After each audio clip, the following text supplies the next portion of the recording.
Hari ini topiknya adalah keabsahan Alkitab.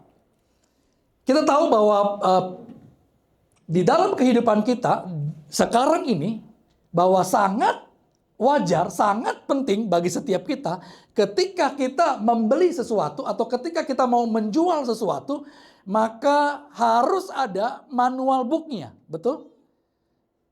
Pelayanan itu jauh sekarang diutamakan di sektor perdagangan, di sektor jasa sekalipun.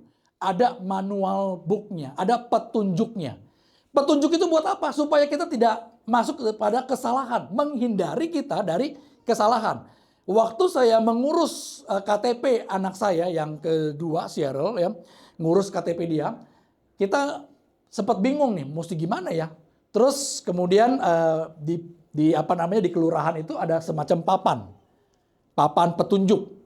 Anda di sini mengurus KTP, pertama lampirkan data ini. Kemudian dari sini diajukan ke kantor bagian ini penerimaan. Kemudian dari penerimaan ini akan diperhatikan dipelajari datanya. Kemudian setelah itu selanjutnya tunggu di ruang tunggu. Di ruang tunggu ada bagan lagi naik ke atas. Di sini kamu akan mulai difoto. Waktu difoto tunggu kira-kira kurang lebih 2 minggu, 1 atau 2 minggu. Kemudian setelah itu KTP sudah bisa diambil. Itu namanya petunjuk. Itu bidang jasa. Waktu kita beli barang, maka di barang-barang yang kita beli, apalagi ini barang yang rumit, ya, beli kulkas katakanlah, atau beli mesin cuci, pasti punya manual booknya, betul ya?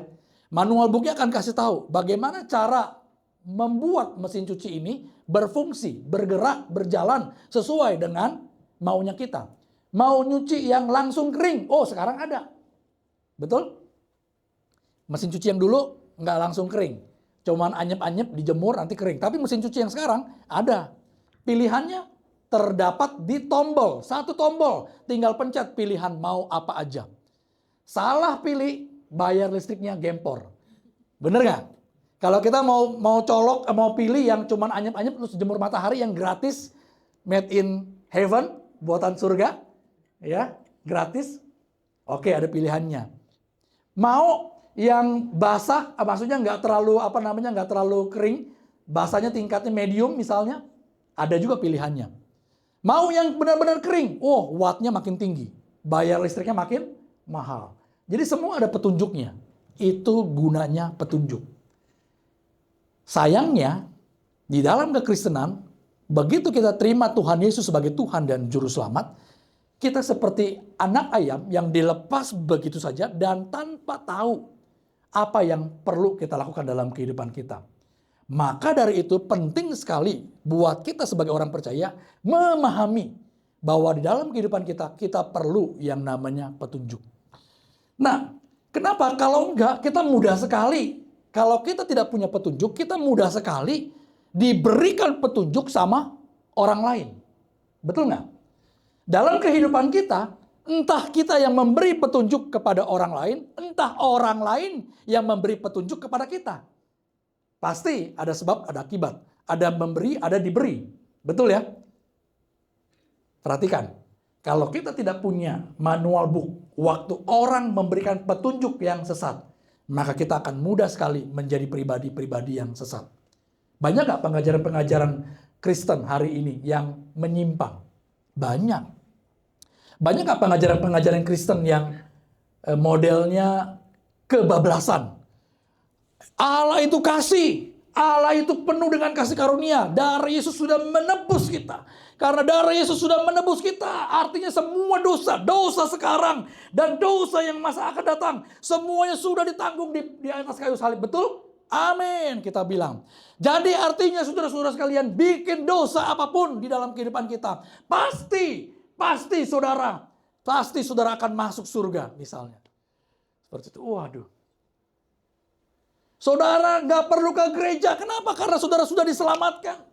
Saudara nggak perlu belajar mengenal Tuhan karena saudara sudah diselamatkan. Kebablasan. Betul, darah Kristus menjamin kita. Betul, darah Kristus yang membawa kita masuk ke surga. Bukan perbuatan kita. Betul. Tapi bukan berarti bahwa kita bisa hidup seenaknya. Bukan berarti semua orang Kristen pasti masuk surga. Oh, belum tentu. Tidak semua orang Kristen masuk surga. Tidak semua. Kenapa? Karena hanya orang Kristen yang menerima Kristus dengan sungguh-sungguh. Darah Kristus yang memenuhi kita, mengampuni kita, menyucikan kita, baru layak masuk kerjaan surga. Bedanya apa? Bedanya, ada orang Kristen yang dia lahir dari keluarga Kristen tapi tidak pernah mengalami Kristus. Nggak bisa. Hanya darah Kristus yang melayakkan kita berada di surga nanti. Ada orang Kristen yang cuma datang ke gereja, dia bingung, dia ambigu, agamanya apa? Ya udahlah, gue ikut teman gue ke gereja. Dia pergi ke gereja sama temannya, kemudian dia merasa dia sudah Kristen, dan lalu dia berpikir dia pasti masuk surga. Karena apa? Karena ada hamba Tuhan yang bilang kalau Kristen pasti masuk surga. Belum tentu.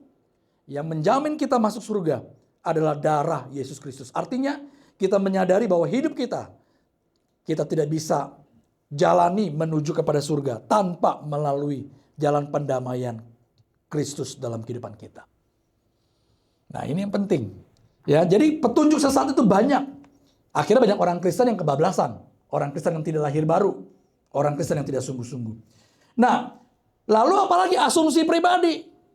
Mikir-mikir, Kristen itu dari Yesus itu sudah mati buat saya. Yesus itu menyayangi saya. Yesus itu mengasihi saya dengan segenap hati. Saya diterima apa adanya. Berarti ya saya apa adanya aja. Ya Yesus sudah menyayangi saya. Oh betul.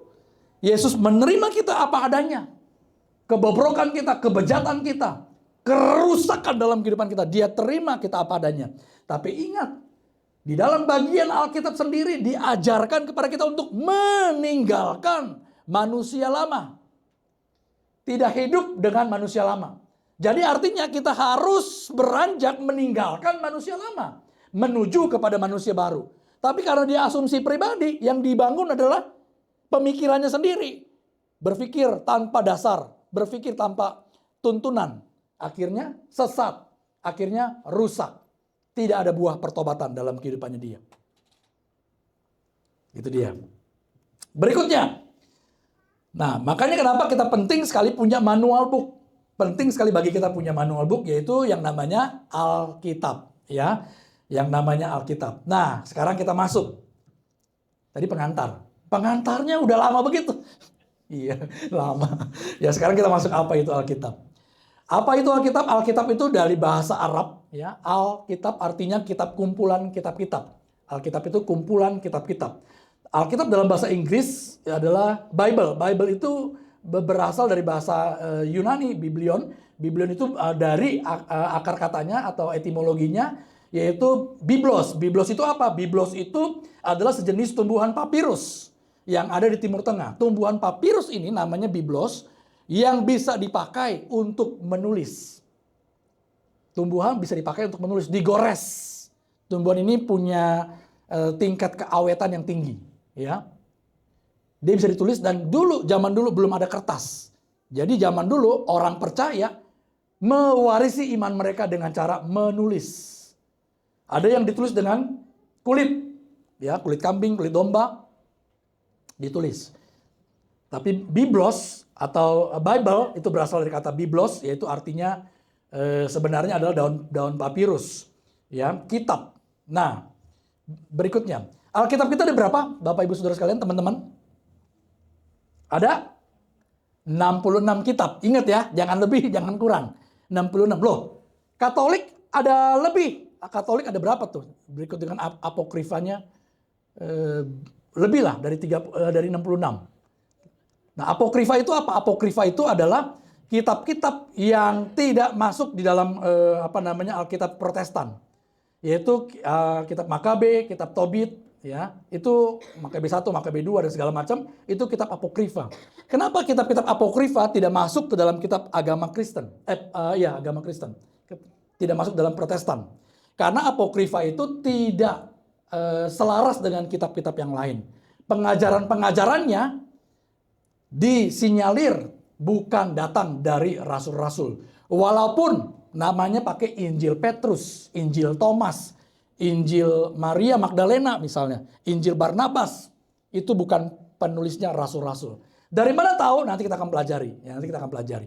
Tapi yang jelas adalah kitab Injil Petrus lebih menekankan kepada eh, Yesus yang tidak menderita di atas kayu salib. Ini buat gambaran supaya kita mengerti. Injil Petrus, Yesus tidak menderita di atas kayu salib. Artinya Yesus waktu mengalami penyiksaan, dia sebenarnya nggak kesakitan. Dia nggak menderita.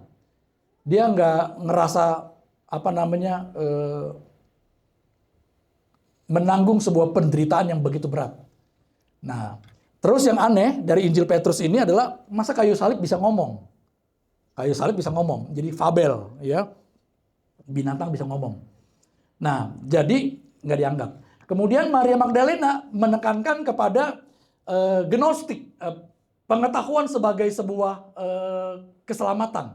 Jadi kalau makin pintar kita, makin bisa menuju kepada surga. Gitu. Injil Thomas lebih konyol lagi. Wanita yang merubah dirinya menjadi laki-laki pasti masuk surga. Injil Thomas. Walaupun banyak menceritakan tentang hal-hal yang sifatnya seperti moral dan segala macam, tapi karena ini tidak selaras dengan pengajaran para rasul, akhirnya tidak dimasukkan. Yaitu apokrifa. Apokrifa itu kitab-kitab yang dibuat 400 sebelum Masehi, sebelum Yesus. Yesus sendiri tidak pernah menyinggung tentang apokrifa. Yesus dalam pelayanannya menyinggung kitab-kitab para nabi. Yesaya disinggung, kitab Yeremia disinggung, terus Yunus disinggung, ya kan? Banyak kitab dari nabi-nabi itu disinggung. Musa disinggung, tapi apokrifa tidak pernah disinggung. Nah, karena tidak pernah disinggung oleh Yesus artinya tidak kredibel. Kredibilitasnya diragukan. Alkitab terdiri dari 39 perjanjian lama, 27 perjanjian baru.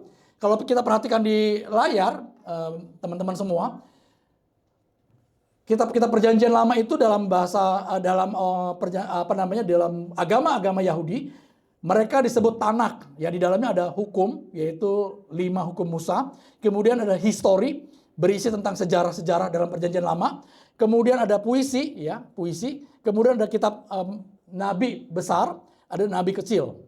Nah, ya, sana. Tapi kalau di perjanjian baru, berisi tentang gospel, Injil, kemudian penulisan dari Rasul Paulus, kemudian penulisan umum atau kitab-kitab umum dan nubuatan, yaitu wahyu. Dan semua ini jadi satu kesatuan yang penting. Kenapa? Karena dari perjanjian lama ini menceritakan tentang esensi dari kitab perjanjian lama. Menceritakan tentang apa yang akan terjadi di kemudian hari. Jadi waktu ngomong tentang korban, waktu ngomong tentang persembahan, waktu ngomong tentang Abraham mempersembahkan Ishak, waktu ngomong tentang Musa membawa orang Israel keluar dari tanah Mesir, waktu berbicara mengenai persepuluhan, waktu berbicara mengenai persembahan sulung, waktu berbicara mengenai tempat persembunyian, hiding place, tempat persembunyian buat orang-orang yang telah melakukan pembunuhan atau kesalahan tanpa sengaja. Waktu berbicara mengenai apapun juga yang ada dalam perjanjian lama, itu semua berbicara mengenai Kristus yang akan datang. Oke? Jadi perjanjian lama berbicara mengenai Kristus yang akan datang. Itu sebabnya kenapa waktu kita baca Alkitab perjanjian lama, coba temukan Kristus ada di dalam itu. Temukan Kristus di dalam perjanjian lama itu. Nah, lalu perjanjian baru ini apa? Perjanjian baru ini adalah penggenapan dari apa yang sudah dinubuatkan oleh perjanjian lama. Jadi perjanjian baru menggenapi persepuluhan. Yesus persembahan sulung. Yesus adalah yang sulung yang telah dipersembahkan kepada Bapa buat kita semua. Sehingga kita mulai bisa berhubungan dengan Bapa. Kemudian berbicara mengenai Musa yang membawa orang Israel. Musa gagal memasuki tanah perjanjian. Yesus pribadi yang lebih hebat dari Musa membawa kita semua orang-orang berdosa masuk menuju ke tanah perjanjian kekal, surga yang kekal. Musa tidak masuk, tapi Yesus masuk bersama-sama dengan kita karena dia adalah jembatan, dia adalah jalan menuju kepada Bapa itu sendiri. Jadi semua kisah-kisah yang ada di dalam perjanjian lama adalah nubuatan tentang Yesus yang akan ada. Daud itu tentang apa? Daud itu berbicara mengenai tentang seorang raja yang hebat, raja yang luar biasa, raja yang berjalan berperang bersama dengan orang-orang Israel. Tapi Daud memiliki kelemahan. Daud gagal sebagai seorang raja. Kristus, dia adalah raja yang sejati. Kristus adalah Daud dalam perjanjian lama yang sempurna. Jadi kita harus melihatnya seperti itu. Next. Nah, Alkitab itu bukan buku legenda. Alkitab bukan buku pelajaran, bukan buku mantra, apalagi bukan buku self-help, bukan buku psikologi. Jadi waktu kita mempelajari Alkitab, waktu kita baca Alkitab, jangan mencoba untuk sungguh-sungguh mencari pelajaran-pelajaran yang ada dari psikologi kah, dari mantra-mantra kah. Oh, Mazmur sekian nih, saya mesti hafal ini. Kalau saya hafalin saya akan terhindar dari mara bahaya. No. Bukan mantra. Kitab suci bukan mantra. Alkitab bukan mantra. Alkitab apa? Alkitab adalah wahyu khusus dari Allah. Alkitab itu adalah wahyu khusus. Jadi pewahyuan ada dua. Teman-teman semua, pewahyuan itu ada dua. Yang pertama, pewahyuan yang pertama adalah wahyu yang secara umum. Wahyu secara umum adalah Allah menyatakan tindakannya kepada manusia melalui ciptaannya. Melalui sejarah yang terjadi di muka bumi. Melalui hati nurani manusia. Zaman dulu waktu belum ada kitab suci, bagaimana manusia mengenal Tuhan? Manusia mengenal Tuhan melalui pewahyuan umum ini. Karena ada gempa bumi, karena ada badai, karena ada keindahan alam, karena ada hati nurani, manusia mulai berpikir, kita nggak boleh hidup begini nih. Kita mesti cari Tuhan. Itu hati nurani. Itu penyataan umum. Allah yang menyatakan diri kepada setiap manusia. Tapi ada yang kedua, namanya penyataan khusus. Penyataan khusus adalah tindakan Allah yang menyatakan dirinya melalui penebusan Kristus yang terdapat di dalam kitab suci. Jadi artinya waktu kita membaca Alkitab itu adalah wahyu khususnya Tuhan yang diberikan kepada kita. Sama nggak dengan waktu kita baca Alkitab atau kita lagi merenung, tiba-tiba terlintas dalam pikiran kita sesuatu yang seperti Tuhan bicara dalam diri kita, dan kemudian kita bilang, wah, saya dapat pewahyuan nih, saya dapat wahyu nih dari Tuhan. Sama nggak? Hah? Tidak, nggak sama. Kenapa? Karena wahyu cuma dua ini aja dan sudah berhenti ketika Alkitab dikanonkan. Ketika Alkitab terbentuk, itu sudah selesai. Pewahyuan sudah berhenti. Lalu apa dong? Waktu kita baca Alkitab, kemudian kita tercelikan, waktu kita merenung, kemudian sesuatu disingkapkan. Itu namanya iluminasi. Iluminasi. Jadi mulai sekarang kita nih satu tingkat lebih tinggi. Waktu ada hamba Tuhan ngomong, saudara-saudara dapatkan pewahyuan dari Tuhan. Salah. Nggak tepat penggunaan katanya. Kenapa? Karena wahyu sudah berhenti. Pewahyuan sudah berhenti di Alkitab. Tetapi waktu kita merenungkan dan mendapatkan pencerahan, mendapatkan sesuatu, itu namanya iluminasi, pencerahan. Karena wahyu sudah berhenti. Oke? Nah, kenapa kita perlu mempercayai Alkitab? Kenapa kita perlu mempercayai Alkitab? Karena yang pertama adalah Alkitab adalah firman Allah. 2 Timotius 3 ayat 16 bilang begini, segala tulisan yang diilhamkan Allah memang bermanfaat untuk mengajar, untuk menyatakan kesalahan, untuk memperbaiki kelakuan, dan untuk mendidik orang dalam kebenaran. Nah, perhatikan diilhamkan Allah. Diilhamkan Allah di sini berbicara mengenai theopneustos. Theopneustos ini bahasa Yunani dari diilhamkan Allah. Artinya theopneustos itu berbicara mengenai nafasnya Allah. Jadi perhatikan, Alkitab yang ada di muka bumi ini, baik itu berbentuk buku maupun itu berbentuk digital yang ada di dalam handphone kita, itu theopneustos, artinya nafasnya Allah. Nafasnya Allah. Makanya jangan heran ketika kita membaca Alkitab, ada sesuatu yang dihidupkan dari hidup kita. Ada sesuatu yang mati sebelumnya. Ada sesuatu yang kering dari hidup kita. Waktu kita membaca firman Tuhan, maka sesuatu yang kering itu dihidupkan, digemburkan. Kenapa? Karena memang Alkitab adalah Theopneustos, nafasnya Allah. Waktu Allah menghembuskan nafas kepada Adam sebagai makhluk yang dibuat dari debu dan tanah. Dia masih berbentuk debu dan tanah. Tapi waktu Allah menghembuskan nafasnya, maka Adam yang dari debu dan tanah itu jadi hidup, jadi manusia. Demikian juga dengan kita. Makanya jangan pernah memandang enteng. Jangan pernah memandang rendah Alkitab itu. Theopneustos. Alkitab adalah nafasnya Allah. Alkitab adalah firman Allah. Nah, dia diilhamkan Allah. Artinya Allah yang menyatakan. Galatia 1:11-12 bilang begini. Sebab aku menegaskan kepada kamu saudara-saudara bahwa Injil yang kuberitakan itu bukan Injil manusia. Bukan Injil manusia. Karena aku bukan menerimanya dari manusia dan bukan manusia yang mengajarkannya kepadaku, tetapi aku, kata Paulus, menerimanya oleh penyataan Yesus Kristus. Jadi ini bukan, walaupun ditulis oleh manusia, kan Alkitab ditulis manusia, betul? Alkitab kan ditulis oleh manusia. Ada orang yang bilang begini, kalau Alkitab ditulis oleh manusia, berarti saya juga bisa dong tulis Alkitab. Tulis aja sekarang. Nah, nanti kita akan tahu prosesnya penulisan Alkitab. Tapi saya akan lanjutkan ini dulu ya. Jadi Alkitab itu Allah sendiri yang menyatakan. Allah sendiri yang menulis, mengimpartasikan, memberikan, mewahyukan kepada orang-orang pada zaman itu.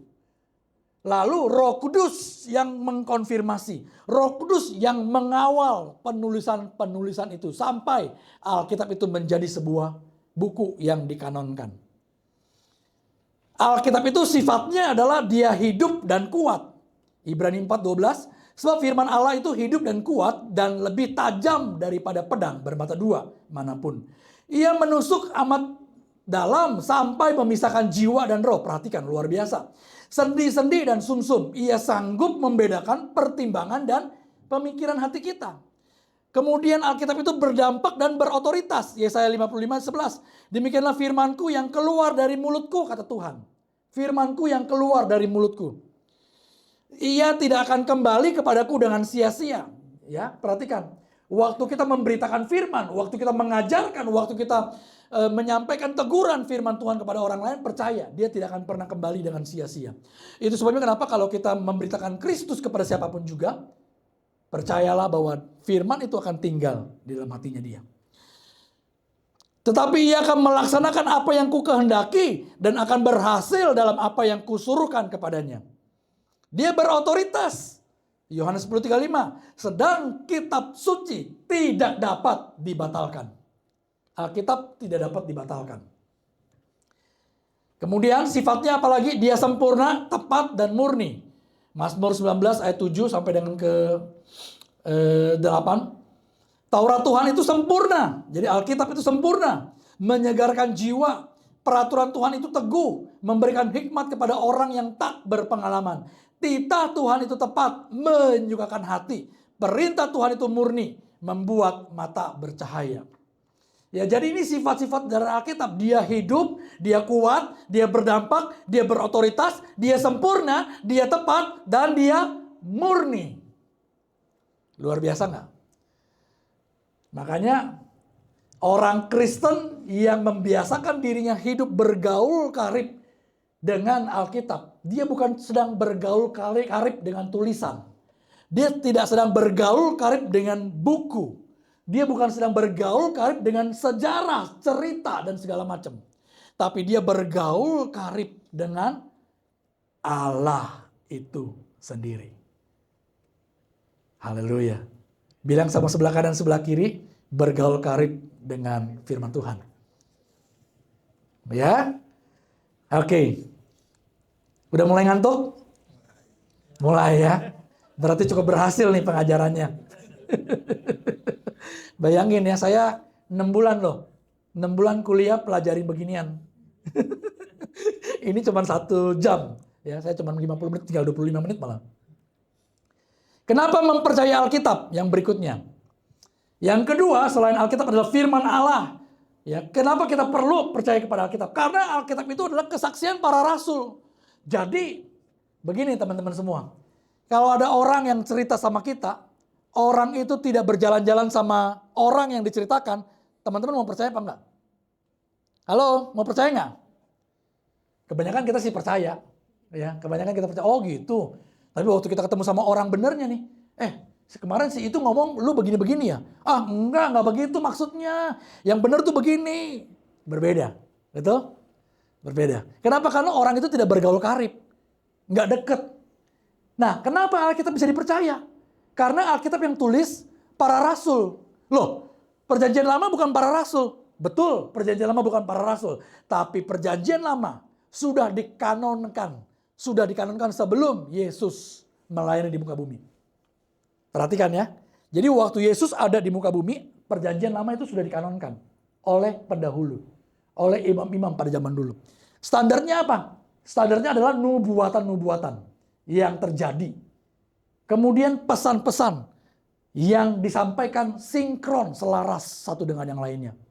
Diterima oleh banyak sinagog-sinagog yang ada. Sejarahnya tidak menyimpang. Nah, dikanonkan, kemudian Alkitab perjanjian baru dikanonkan kira-kira tahun 300. Tahun 300. Dasarnya apa waktu dikanonkan? Dasarnya adalah itu dia. Yang pertama adalah apostolisitas. Artinya yang penulisnya itu rasul-rasul. Ini dia. Penulisnya itu rasul-rasul atau yang berhubungan dekat dengan rasul. Siapa yang berhubungan dekat dengan rasul? Selain rasul yang menulis kitab perjanjian baru. Ayo siapa? Lukas. Ya betul. Lukas itu bukan rasul. Tapi kenapa dia bisa masuk jadi Alkitab? Karena dia adalah muridnya Paulus. Dia muridnya Paulus. Murid langsung dari Paulus. Markus bukan rasul. Kenapa dia bisa masuk? Nama panjangnya adalah Yohanes Markus. Yohanes.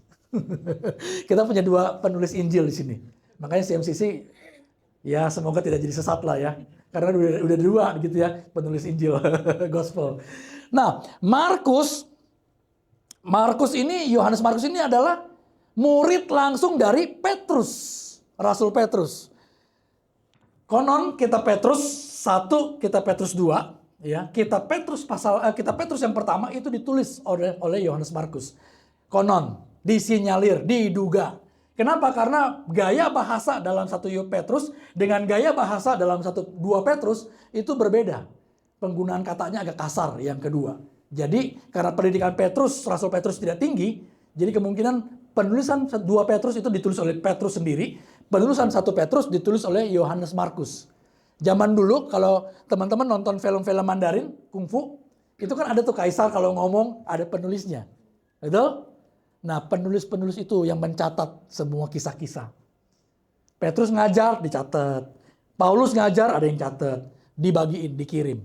Ada nggak yang ditulis langsung oleh Paulus? Ada. Surat-surat Paulus itu ditulis langsung kepada jemaat di Efesus, kepada jemaat di Korintus, jemaat di Galatia. Ya, itu semua penulisan-penulisan khusus Paulus sendiri yang menulis.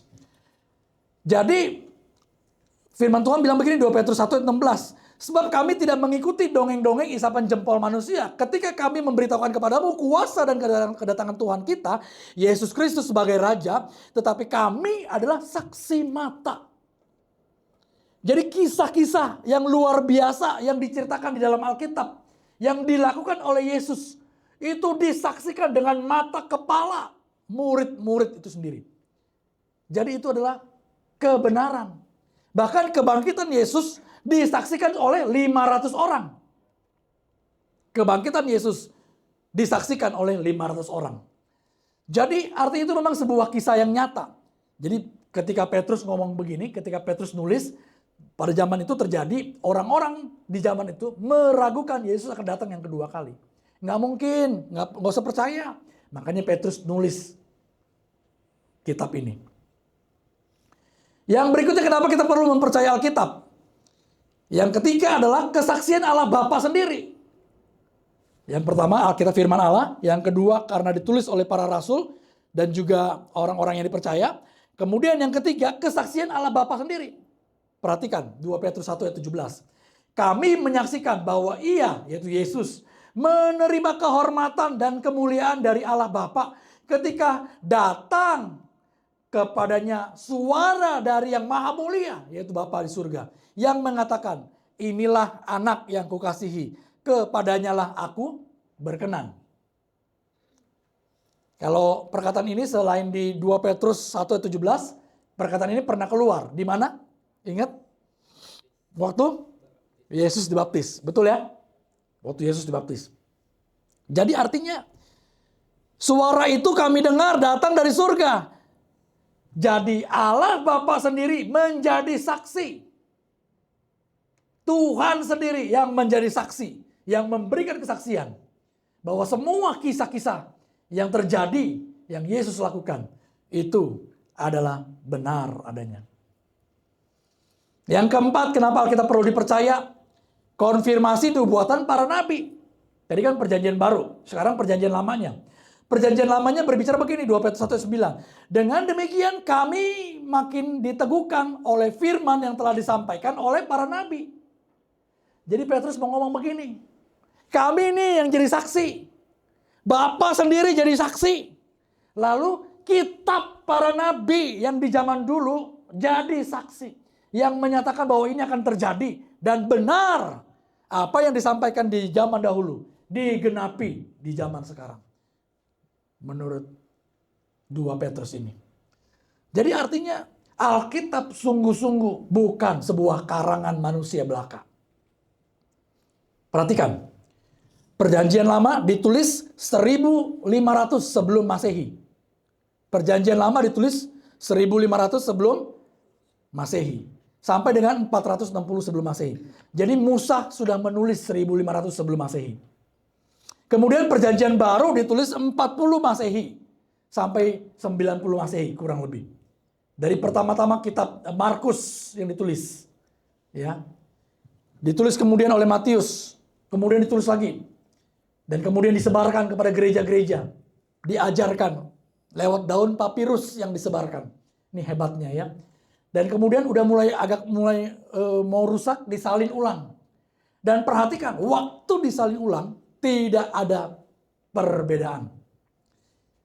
Kenapa? Karena waktu orang Israel, khususnya imam-imam, mereka melakukan penyalinan ulang. Kan 1500 sebelum Masehi itu lama banget loh. Bener gak? Lama banget. Tapi mereka memegang sebuah tradisi, begitu ada salah penulisan. Imam Lewi itu kan kerjanya ini, nulis ini. Imam-imam itu. Waktu terjadi kesalahan penulisan, mereka harus membuat sebuah ibadah. Bikin pengorbanan, potong kambing domba, bikin ritual ibadah, kemudian itu dibakar atau dikuburkan. Bayangin, saking mereka itu menghargai kitab-kitab itu sendiri. Proses kanonisasinya berat. Apostolisitas tadi saya sudah bilang bahwa itu harus berhubungan dengan para rasul atau nabi-nabi atau imam-imam yang terpercaya pada zamannya. Yang kedua adalah katolisitas. Katolisitas itu berbicara mengenai secara umum dia diakui oleh gereja-gereja pada zaman itu. Gereja-gereja pada zaman itu kan nggak terlalu banyak, tapi diakui. Khususnya pada gereja-gereja di Konstantinopel, yaitu gereja-gereja di Efesus, di Turki, ya itu disebar di Syria, kemudian di Antioquia, mereka semua mempelajari itu dan mereka berkumpul imam-imam, pemimpin-pemimpin dan mencoba mensinkronkan. Ortodoksinya ada nggak? Artinya pengajaran dasarnya itu berbeda nggak dengan pengajaran Yesus, dengan pengajaran para nabi, perjanjian lama semua segala macam. Sinkron nggak? Keselarasannya ada nggak? Menuju kepada sebuah pemberitaan yang tepat nggak? Sejarahnya menyimpang apa enggak? Teman-teman pasti berpikir, kembali nih, kan manusia bisa dong salah. Betul. Di dalam beberapa kejadian bukan salah, tapi kurang presisi dalam hal jumlah. Contoh misalnya, di dalam kitab Raja-Raja dikatakan orang Israel berperang dengan sekian ribu orang.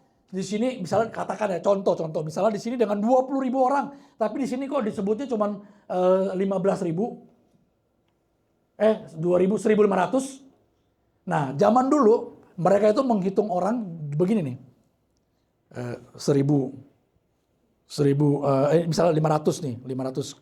Ini 500.000, tambah lagi 500, 1.500, tambah lagi ada 500 di bagian sini, 2.000. Berarti 2.000, ada 2.000 orang berperang pada waktu itu. Jadi pencatatan yang seperti itu tidak perlu terlalu dipermasalahkan. Kenapa? Karena jumlah itu tidak terlalu signifikan. Kalau kita ngomong sama anak, Dek, tadi beli makanan berapa duit? Mami kasih berapa? Mami kasih tadi kan 50.000. Kamu tadi jajan berapa duit? Ya beli makanan ya habis 40 ada 48 kurang lebih 48.000 lah gitu ya. 48.000 atau 47.000. Padahal ada 500 ya misalnya. 47.500 misalnya. Nah, yang hal-hal seperti ini kan nggak terlalu berbeda jauh. Jadi nggak perlu terlalu dipermasalahkan. Tapi pada keseluruhan esensi ceritanya, esensi kisahnya adalah benar dan tidak berbeda satu dengan yang lainnya. Berikutnya, kenapa kok di kitab Samuel dengan kitab Raja berbeda? Saul dikisahkan dalam kitab Samuel itu bunuh diri, di kitab Raja Saul dibunuh. Ada nggak kisah seperti itu? Belum, ini belum. Belum, Ki. Ada cerita seperti itu kan pernah baca nggak? Raja Saul, dia bunuh diri di kitab Samuel. Di kitab Raja, satu raja-raja dikatakan bahwa dia dibunuh.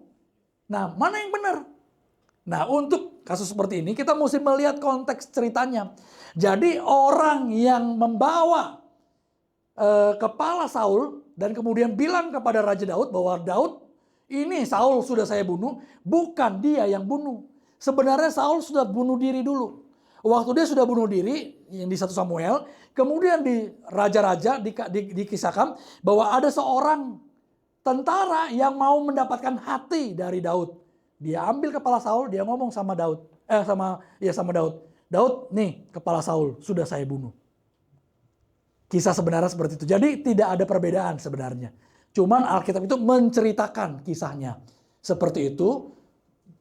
Dan kita mesti ngerti konteksnya. Waktu kita ngerti konteksnya, baru kita bisa memahami jalan cerita sebenarnya. Terus, Alkitab ditulis oleh 40 penulis yang berbeda zaman. Nah, ini luar biasa. 40 penulis berbeda zaman. Ada yang hidupnya ribuan tahun sebelumnya. Ada yang hidupnya ratusan tahun sebelumnya. Ada yang hidupnya puluhan tahun sebelumnya. Ada yang tinggalnya dekat satu daerah. Ada yang tinggalnya daerah jauh. Di 3 benua bahkan, benua Asia, benua Afrika, ya, kemudian benua Eropa. Tapi semuanya sinkron, memiliki satu pesan yang sama tentang keselamatan. Jadi isi daripada Alkitab itu sendiri berbicara mengenai tentang keselamatan, janji keselamatan. Berbeda profesi, ada yang profesi sebagai raja, ada yang berprofesi sebagai peternak, ada yang berprofesi sebagai imam, ada yang berprofesi sebagai pemungut cukai, ada yang berprofesi sebagai dokter, banyak profesinya. Tapi semuanya anehnya, kalau bukan Tuhan, siapa lagi Bapak Ibu Saudara sekalian? Justru anehnya, semuanya punya pesan, pengajaran, dan berita yang sama. Lalu ada artefak-artefak kota purba, nama-nama tokoh, peristiwa, tempat, lokasi, dan nubuatan-nubuatan yang disampaikan semuanya tergenapi. Total ada 300 nubuatan yang sudah tergenapi. Ya, yang belum, wahyu belum tergenapi. Berikutnya, John Piper bilang begini, kita sudah masuk di bagian-bagian akhir. Semua bilang, puji Tuhan. Ya, kita masuk di bagian terakhir. John Piper bilang begini, saya mencintai Alkitab seperti saya mencintai mata saya. Bukan karena mata saya indah, tetapi karena tanpa mata saya tidak dapat melihat apa yang indah. Tanpa Alkitab, saya tidak dapat melihat. Tanpa Alkitab, saya tidak dapat mengetahui terang Injil, kemuliaan Kristus, kekayaan Kristus yang tidak terduga. Jadi John Piper mau mengatakan bahwa Alkitab itu justru yang banyak menyingkapkan hal-hal.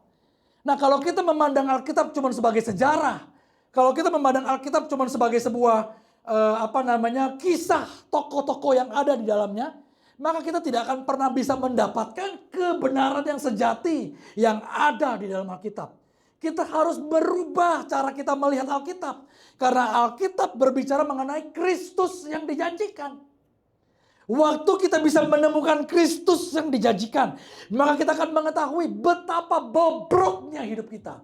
Kita akan mengetahui betapa buruknya hidup kita. Betapa berdosanya kita ketika kita mempelajari Alkitab dengan sungguh-sungguh. Waktu kita melihat Daud yang kemudian berzina dengan Bathsheba, kita melihat bahwa kita manusia yang sudah begitu dikasihi Allah, sudah diberikan segala-galanya, tapi masih bisa jatuh dalam dosa. Betapa bobroknya kita. Betul? Ketika kita melihat Abraham yang Tuhan sendiri sudah ngomong, "Hei Abraham, kamu akan punya keturunan. Nanti kamu akan punya keturunan dan keturunan itu diberikan kepada Ishak." Tapi Abraham tidak sabar. Sarah mentertawai Allah. Dan kemudian apa yang dilakukan sama mereka? Mengambil wanita lain yang namanya Hagar. Mengambil Hagar menjadi istri dari Abraham. Di mana kita bisa melihat keindahan Injilnya? Keindahan Injil dilihat dari betapa bobroknya hidup manusia. Bukankah kita juga seperti Abraham? Yang tiap minggu mendengarkan berita firman. Yang tiap minggu mendengar bagaimana Allah menyertai. Bagaimana Allah menuntun kita. Jangan khawatir apa yang kamu makan, kamu minum, kamu pakai. Aku akan sediakan. Aku akan berikan kepadamu. Takut akan Tuhan kita belajar. Tapi justru ketika kita belajar takut akan Tuhan, kita menemukan bahwa kita tidak takut akan Tuhan. Saudara, waktu kita menyadari hal ini, kita baru mengerti kenapa kita perlu Kristus dalam hidup kita. Kenapa kita perlu Kristus? Karena kita manusia yang rentan jatuh dalam dosa. Makanya kita perlu anugerah keselamatan itu.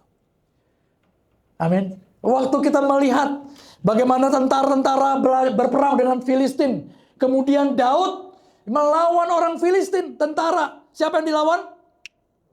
Goliat. Waktu Daud melawan Goliat, kita bukan menempatkan diri kita sebagai Daud.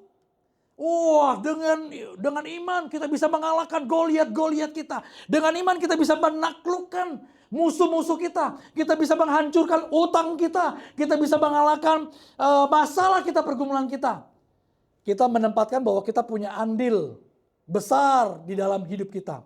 Padahal maksud dari firman Tuhan dicatat bahwa firman Tuhan ingin menunjukkan oleh kuasa Tuhanlah Daud mengalahkan Goliat. Di mana posisi kita? Kita adalah orang-orang Israel yang ketakutan. Orang-orang Israel yang gemetar. Karena apa? Karena Goliat berhasil memberikan intimidasi kepada orang Israel. Kita itu prajurit-prajurit yang ketakutan. Jadi Alkitab bukan bercerita tentang kita. Banyak orang berpikir waktu baca kisah-kisah, saya adalah Elia, saya adalah Abraham, saya orang hebat seperti Daud. Betul, kita bisa menempatkan diri seperti itu, tapi kita harus menempatkan pada porsi yang benar. Bahwa kita manusia berdosa. Kita manusia celaka, kata Alkitab. Kita manusia yang dibinasakan, yang tidak tertolong, tapi justru karena anugerah Tuhan kita dilayakkan. Karena ada Kristus, kita dilayakkan. Kita melihat Alkitab itu seperti itu. Oke? Ketika kita bisa menempatkan diri kita melihat Alkitab yang seperti itu, kita akan bisa berkata seperti John Piper, mata saya melihat keagungan Kristus. Pertanyaan, bagaimana caranya supaya kita bisa melihat kebesaran Tuhan dalam kehidupan kita? Bagaimana kita bisa melihat kehebatan Tuhan dalam kehidupan kita? Bagaimana kita bisa melihat kekudusan dan kemuliaan Tuhan begitu hebat, ajaib, dahsyat, dan luar biasa? Bagaimana caranya? Kalau kita tidak melihat diri kita begitu bobrok, rusak, hancur, dan binasa. Betul nggak? Saudara tidak bisa melihat keagungan sesuatu kalau kita tidak bisa membandingkan. Kan kita perlu pembanding. Ini handphone bagus. Ada handphone lagi satu. Ini juga bagus handphonenya. Tapi kalau saya nggak punya pembanding,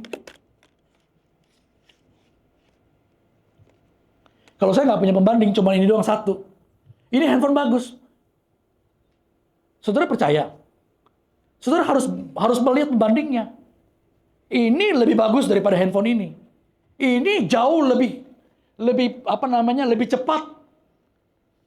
OS-nya ini, operating system-nya ini jauh lebih canggih. Nggak perlu lama waktu dia geser layar langsung dia muncul. Ketik langsung muncul. Presisi kameranya begitu tajam. Dari mana? Dibandingin. Oh, ini cuma bisa 100 kali lipat, ini bisa 1000 kali lipat. Oh, ini lebih bagus berarti, gitu kan? Bagaimana kita bisa membandingkan? Bagaimana kita bisa melihat kebesaran Tuhan kalau kita tidak membandingkan diri kita dengan Allah itu sendiri? Hancurnya kita, rusaknya kita, bobroknya kita, bejatnya kita dibandingkan dengan Allah yang kudus. Mau bertumbuh di dalam Tuhan? Lihat diri kita yang berdosa, lihat diri kita yang hancur, dan lihat kemuliaan Allah yang besar. Bukan hanya kemuliaan Allah yang besar, kalau kita cuma melihat begitu kita akan jadi minder, kita akan jadi malu, kita akan jadi takut, kita akan jadi menjauhi Allah. Bukan. Tapi juga lihat kemurahan Allah. Lihat kasih-Nya yang begitu ajaib, yang mau tetap walaupun kita kotor, najis, bau, dekil, tapi dia tetap peluk kita. Dan dia bilang, aku mengasihi. Itu Alkitab. Cara melihatnya seperti itu. Saudara, manfaat Alkitab itu untuk mewaspadai ajaran sesat. Supaya apa? Supaya kita bisa melalui Alkitab kita belajar mengerti pengajaran-pengajaran yang benar, dan kemudian kita bisa tahu bahwa pengajaran-pengajaran ini sesat karena tidak sesuai dengan Alkitab. Kita belajar seperti kelas-kelas seperti ini dengan dasar Alkitab. Alkitab itu jadi petunjuk, jadi pedoman bagi kita untuk kita bisa menyatakan bahwa ini sebuah pengajaran yang tidak berkenan, tidak benar di hadapan Tuhan, dan ini pengajaran yang Alkitabiah. Tujuannya apa? Menuntun kita kepada iman kita kepada Kristus. Jadi kalau pengajaran-pengajaran yang diberikan oleh siapapun juga tidak membawa kita kepada Kristus, pengajaran itu bukan pengajaran yang Alkitabiah. Kenapa? Karena manusia tidak bisa mengandalkan motivator-motivator kan banyak. Saudara bisa, kenapa percaya pada dirimu sendiri? Kamu bisa, kamu punya talenta yang bagus, kamu punya kemampuan bicara yang baik, kamu orang yang ganteng, perawakan tinggi, kamu bisa pasti menempatkan diri pada diri sendiri. Alkitab mengajak kita melihat kepada Kristus. Jadi semua harus tertuju kepada Kristus. Oke? Ini yang dibangun di CMCC. CMCC tidak akan empower saudara dengan potensi-potensi saudara. Hanya melihat potensi saudara. Enggak akan. Tapi CMCC akan mencoba mengajak kita semua. Karena kita kan belajar bareng-bareng ya. Mengajak kita sama-sama bahwa Kristuslah yang menjadi dasar. Kenapa potensi itu harus bisa disalurkan, diajarkan, dibagikan, diberdayakan. Menuju kepada Kristus. Karena tujuan hidup kita adalah keserupaan Kristus. Berikutnya, manfaat Alkitab yang berikutnya, yang ketiga, untuk menyatakan kesalahan. Ya, menyatakan kesalahan artinya dia menilik hati kita. Motivasi benar nggak? Bapak Ibu, teman-teman, kita ke gereja sudah benar, betul ya? Ke gereja udah benar nih. Beribadah sudah benar, memberikan persembahan udah benar, nyanyi muji Tuhan juga udah benar. Tapi kata elektmen ini berbicara apa? Elektmen berbicara mengenai menguji hati kita. Jadi bukan cuma apa yang kita lakukan, tapi apa yang mendorong kita melakukan sesuatu. Itu yang diuji oleh Alkitab. Beribadah baik, beribadah benar, menyembah Tuhan, nyanyi kelihatannya benar, semuanya kelihatan doang benar. Tapi di dalam hati benar gak? Nyanyinya tulus gak? Ibadahnya sungguh-sungguh gak? Mempersembahkan sesuatunya dengan perasaan korban atau biasa aja? Menyanyi, mencintai Tuhan terfokus kepada Kristus atau terfokus pada diri sendiri? Kau ku kagumi dalam hati Tuhan. Hatiku sakit Tuhan. Diputusin Tuhan. Tuhan aku naksir dia Tuhan. Aduh kenapa Tuhan dia gak mau. Aduh sakit. Nangis. Nangisnya bukan karya pengorbanan Kristus. Menangisnya karena diputusin.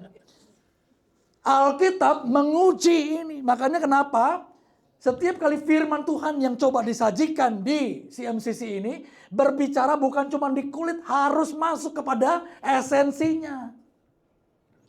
Yang berikutnya, memperbaiki kelakuan. Jadi sudah ditilik, dibuat jadi benar lagi. Harusnya seperti ini loh yang benar. Yang berikutnya, yang kelima, untuk mendidik. Nah, ini bagus. Kata mendidik di sini agak pelan aja ya. Mendidik di sini adalah paideia. Paideia ini berbicara apa? Paideia ini berbicara mengenai training. Sean, Brian, kamu siapa namanya? Lukas juga dong sama. Iya. Kalian bertiga kan belajar di bengkel tarung. Training kan? Langsung jadi bisa apa enggak? Enggak. Butuh berapa lama? Sampai akhirnya kamu punya kemampuan untuk bisa fight di ring. 10 tahun. Paideia ini berbicara mengenai sebuah proses. Jadi waktu kita membaca Alkitab, lalu tidak terjadi perubahan terhadap diri kita ataupun terhadap putra-putri kita, terhadap orang lain, jangan kecewa. Kenapa? Paideia. Alkitab itu membentuk terus, mengasah terus sedikit demi sedikit. Sampai apa? Sampai kita jadi serupa dengan Kristus. Bengkel tarung 10 tahun. Ini pondasi, pukulan-pukulan dan segala macam 10 tahun. Hidup kita sampai kita mati kita akan terus latihan. Tujuannya adalah supaya Bapak Ibu Saudara sekalian dan saya semakin serupa dengan Kristus. Paideia. Makanya kenapa firman Tuhan dalam Perjanjian Lama ada bilang begini.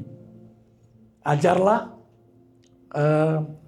di kitab Ulangan, anak-anakmu waktu dia berdiri berjalan siang dan malam, betul? Betul ya? Nah, kata yang dipergunakan di sini adalah sanan. Kata ajarkan itu, sanan. Sanan itu berbicara mengenai apa? Sanan ini berbicara mengenai seseorang yang mengambil besi dan kemudian memukul besi tersebut. Sampai apa? Sampai tajam. Untuk apa? Untuk perang. Jadi kata sanan dipergunakan dalam konteks Yosua memperingati orang-orang Israel. Ajarkan, wariskan, sampai besi yang tumpul ini tajam jadi sebuah pedang yang bisa kamu pakai untuk pergi berperang. Sanan. Sanan. Jadi kalau saudara baca firman Tuhan belum terjadi perubahan dalam kehidupanmu, jangan berubah. Jangan berhenti. Terus baca, terus pelajari. Sampai kapan? Sampai sanan. Sampai kita tajam. Sampai kita tajam. Dan siapa yang mengasah kita? Firman itu sendiri. Allah itu sendiri. Kita akan kelak kemuliaan sang pemenang. Kemuliaan sang pejuang yang hebat, yaitu Yesus Kristus. Yang mengambil kita pedang sebagai pedang. Itu yang membuat kita kelihatannya hebat. Betul? Kelihatannya doang. Pedangnya kelihatan hebat, betul? Bunuh banyak orang, hancurin banyak musuh. Tapi waktu diletakin gitu aja, pedangnya jadi pedang biasa. Tapi pedang itu harus tajam. Supaya pedang itu bisa dipakai oleh pahlawan. Pejuang manapun. Saudara dan saya adalah pedang itu, bukan kita pejuangnya. Yesus pejuangnya. Yesus mengambil pedang, yaitu kita semua. Yesus yang mengasah kita, jadi punya kehidupan yang berkenan. Terakhir, John Piper ngomong begini. Tanpa Alkitab, saya tidak akan tahu bahwa saya adalah pendosa besar. Dan bahwa Kristus adalah juru selamat yang agung. Saya mencintai Alkitab karena Alkitab memberikan hikmat yang menuntun. Dia panduan, dia petunjuk, menuntun kita kenal Yesus. Kenal Yesus. Menuntun kita pada keselamatan. Dan menunjukkan kepada saya bahwa keselamatan ini tidak lain adalah melihat dan menikmati kemuliaan Kristus. Makin kita baca Alkitab seharusnya kita makin tersentuh. Makin tercelik, makin terbuka. Betapa bobroknya saya. Kristus yang luar biasa. Menikmati kemuliaan Kristus selamanya. Lalu menyediakan bagi saya cara-cara yang tak terbatas. Untuk melihat, mengenal, dan menikmati Kristus.